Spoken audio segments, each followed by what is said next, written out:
Parker, the world leader in fluid connectors and tube fittings, presents the Parker Hyperset. The name stands for Hydraulic Ferrolock Ferrule Presetting Tool, a big name for a device that's so light and portable. Efficient and easy to use, your Hyperset is designed for steel, stainless steel, and Monel tube. It presets Ferrolock fittings ranging from 1/4 inch through 2 inches, and EO and EO2 fittings ranging from 6 through 28 millimeters. And there's minimal setup required. This video guide takes you through the various preparation, operation, and maintenance steps, including assembly, tube end preparation, presetting EO and EO2 fittings, presetting Ferrolock fittings, maintenance, and troubleshooting.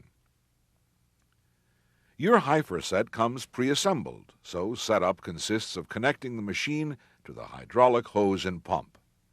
First, install the pipe thread adapter into the port on the rear of the Hyperset. Then install the swivel T onto the straight adapter. Now install the conversion adapter onto the pressure gauge.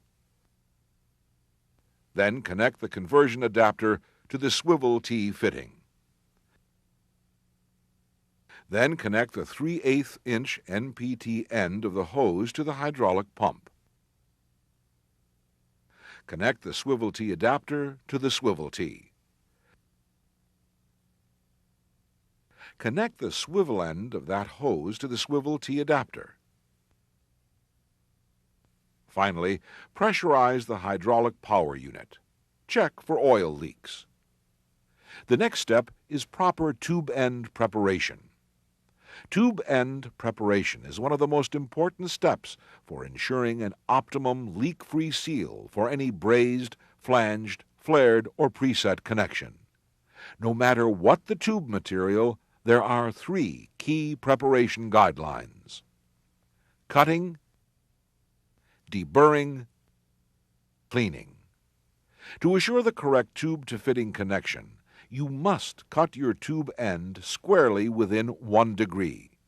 Failure to do so causes tubes to rest improperly in a brazed sleeve and fitting body, and flanges or flares that aren't circular. Whether you're cutting a tube end for brazing, flanging, flaring, or presetting, always use a toothed blade saw like a hacksaw or low-speed circular saw. Other methods like tube cutters or abrasive saws can cause the tube end to harden, making it difficult to flare or preset the tube. After cutting the tube end, you must deburr the inside and outside diameters. This makes sure the tube fits properly and without imperfections that can cause leaks. Always use a Parker InX or Power Deburr tool. Finally, because cutting and deburring can both leave debris, always clean the tube end thoroughly with compressed air or a cloth. Debris can cause system contamination or become an imperfection in the flange or flare. Once you've properly cut, deburred, and cleaned the tube end, you're ready to begin further processing. Now we'll cover procedures for presetting EO and EO2 fittings. Proper part selection, installation, lubrication, and operation are all part of the procedure. Your first step is selecting the proper parts for the preset job, including the nut support and body die. Refer to the chart in your Operation Bulletin 4393B1 to select the nut support that matches the tube outside diameter and the body die that matches the tube outside diameter and the fitting series. You'll also need to know the presetting pressure appropriate for the tube size, material, and fitting series. You'll find this in Parker Tube Fittings Catalog 4300. Once you've chosen the correct parts and pressure, insert the nut support in the backup plate opening. Do this from the inside, so the shoulder seats squarely in the counter bore. The spring-loaded ball plunger secures the nut support properly. Next, you install the fitting nut and ferrule onto the tube. For EO2 fittings, the functional nut assembly is installed on the tube with the assembly's threaded end facing the tube end. For EO fittings, the nut goes onto the tube with the threaded end facing the tube end. The ferrule's straight pilot section, or bite edge, faces the tube end.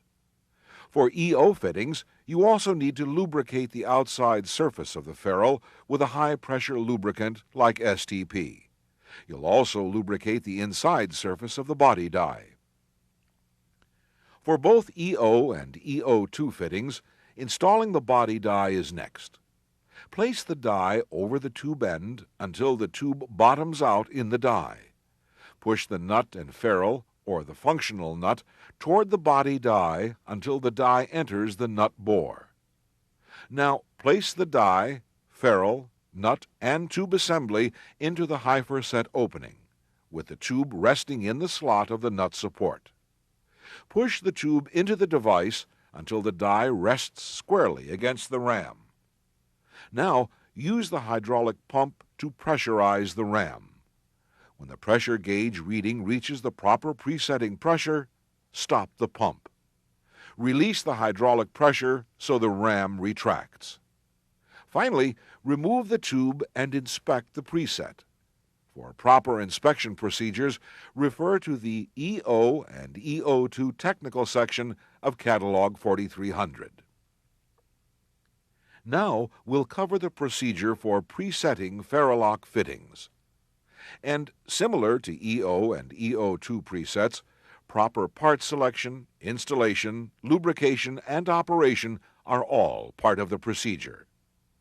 Again, you need to refer to the chart in Operation Bulletin 4393B1. For ferrulock presets, however, the nut support and body die both relate only to the tube outside diameter. Once you've chosen the correct parts, insert the nut support from inside the backup plate so the shoulder seats squarely in the counter bore. The spring-loaded ball plunger will secure the nut support. Next, place the fitting nut and ferrule onto the tube with the nut's threaded end and the ferrule's bite edge both facing the tube end. Then lubricate the outside surface of the ferrule with a high-pressure lubricant like STP. Also lubricate the inside surface of the body die. Install the body die over the tube end until the tube bottoms out in the die. Push the nut and ferrule toward the die until it enters the nut bore. Now place the whole assembly into the hypher set opening, with the tube resting in the nut support slot. Push the tube in until the body die rests squarely against the ram. Now use the hydraulic pump to pressurize the ram. When the gap between the end of the nut and body die is fully closed, the preset is complete. Stop the pump, then release the hydraulic pressure so the ram retracts.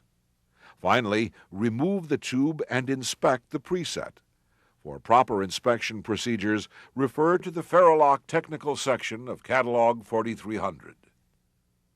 Now that we've covered assembly and presetting procedures for EO, EO2, and ferrulock fittings, here are a few tips on maintaining and troubleshooting your Parker hypher set.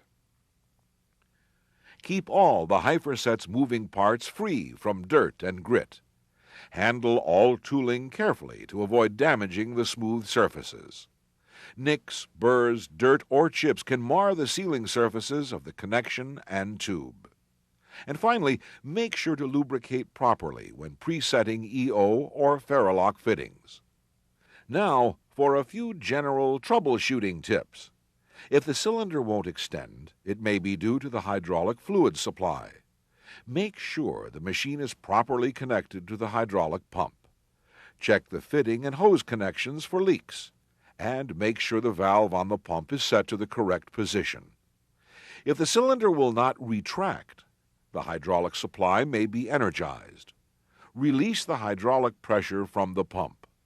Or the wrong tooling may be installed, so check that the part numbers and installation procedure all match the size of the tube you're presetting.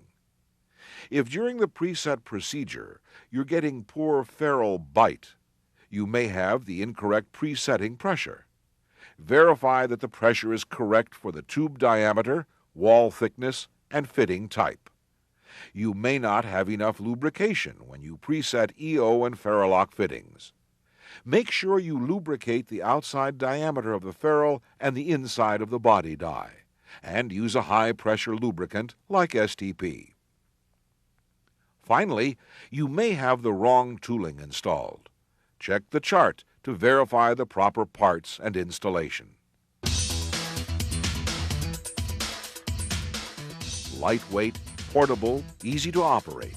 The perfect hydraulic tool for fast, accurate presets. If you have additional questions, please refer to your owner's manual. Thanks for watching this video.